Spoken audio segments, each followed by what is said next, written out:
Some days the body rises, but the spirit lags behind. Motivation feels distant, and every task looms like a mountain. Yet, what if the fire we seek is not found, but kindled? What if motivation is not a feeling, but a decision? Today, Ayak woke up feeling mentally exhausted. The weight of the day pressed against her chest before she had even left her mat. The thought of working with Ewa'ay, picking herbs, grinding roots, listening to long talks about wisdom, felt unbearable. She sat there, staring at the paintings in her room, wondering how Ogayway and Ewa'ay kept their energy burning day after day. They never seemed to falter, never dragged their feet. Was there a secret? Some hidden source of endless vitality? She sat up with a groan. The sun had already risen. If she did not move, Ewa'ay would send someone to fetch her. But today, she wanted answers before duty. Today, she would ask Ogayway how he kept his fire lit. Now our story. She found Ogayway sitting outside his hut, whittling a piece of wood into an unrecognizable shape. He didn't look up as she approached. She sat beside him. You wake up every morning and do the same things. The sun has barely risen before you're already moving, thinking, questioning. How? Ogayway tapped the carving against his knee. Because I do not wait for motivation, Ayak. I said it. Ayak frowned. How? He leaned forward. The first thing I ask myself each morning is, what energy do I bring into today? Ayak scoffed. And what if you wake up tired? Ogayway chuckled. Then I acknowledge it, but I do not let it rule me. If I wake up sluggish, I ask, what small thing can I do first to awaken my body? Maybe I stretch. Maybe I drink water. Maybe I step outside and greet the sun. But I do not lie there waiting for the sun to push me. Ayak thought about her own morning. If she had claimed her energy instead of waiting for it, would she have felt different? She sighed. I think I have been waiting for the sun to push me. Ogayway winked. Then it is time to rise before it does. He continued carving, the small shavings falling like curled petals onto his lap. The second question I ask, he said, comes when the day starts pulling me in different directions. Am I being intentional with my time and energy?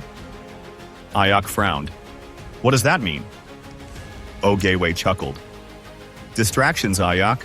The little thieves that steal the day. He pointed at a lizard skittering up a tree. Once I meant to weave a basket by midday, but then I saw a lizard dancing on a branch and I thought, let me watch it for a moment. Then I saw a child chasing a butterfly and I thought, let me see if he catches it. Then I heard a woman shouting about a lost goat and I thought, let me follow the commotion. He spread his hands dramatically. Before I knew it, the sun was setting and my basket was still an empty dream. Ayak smirked. You got distracted. Exactly. So now I check myself mid-morning. I ask, am I walking toward my purpose or am I chasing butterflies?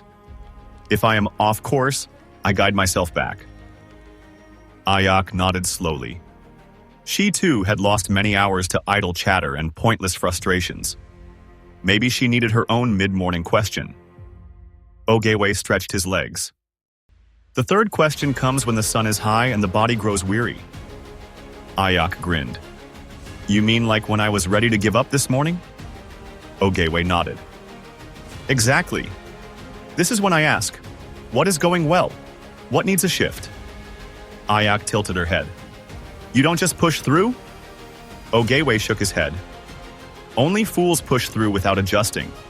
A traveler who finds his path blocked does not run into the rocks. He finds another way. If I am stuck, I pause, breathe, and check myself. He tapped his chest. I ask, am I flowing or am I fighting? If I am stuck, maybe I need to step away, drink water, stretch, or laugh. Ayak raised an eyebrow. Laugh? Ogayway grinned.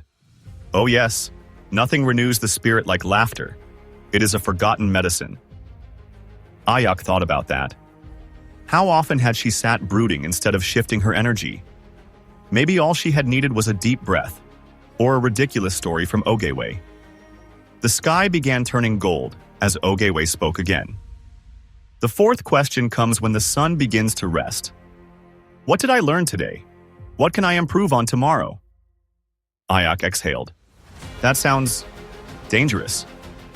Ogayway laughed. Why?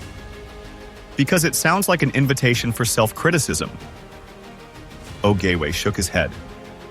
Ah, Ayak, you must learn the difference between a judge and a gardener. A judge condemns, a gardener tends.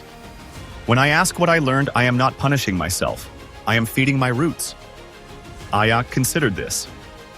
So instead of thinking, I was lazy this morning, I could say, next time I will set my energy before getting up. Ogayway beamed. Now you are thinking like a gardener. The stars blinked awake as Ogayway spoke his final lesson. The last question comes when my head touches the mat. What kind of person am I becoming?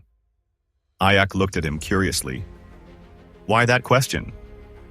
Because, he said, your mind is like the soil at night, soft, open, ready to receive. If you plant worries before you sleep, you will harvest worries in the morning. But if you plant a vision of who you want to be, you will wake with purpose. Ayak sighed. So instead of replaying my mistakes at night, I should imagine myself stronger, wiser? Ogayway smiled. Exactly. Water the future you want, and it will grow. Ayak leaned back, watching the stars. 5 questions. 5 small shifts in a day. She looked at Ogayway. You have been doing this for how long? Ogayway grinned. Long enough to know that no fire keeps itself burning. It must be tended. She stood, stretching. Thank you, Ogayway. He waved a hand. Thank me by practicing? Ayak smirked.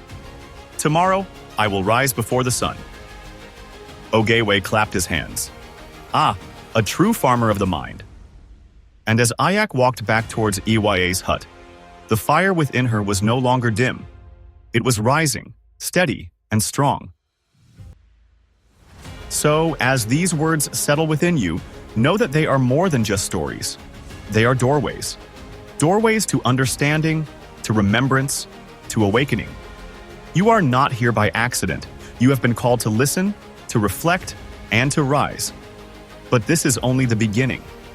The journey ahead is vast, filled with mysteries yet to unfold. With each story, a new key is placed in your hands, unlocking the depths of your being. Will you dare to step forward? Prepare yourself, for the next chapter will take you deeper, beyond what is seen, beyond what is known, into the realm where truth awaits those who seek it. If you like the content and are inspired to hear more, don't forget to like and share. Till next time, stay blessed.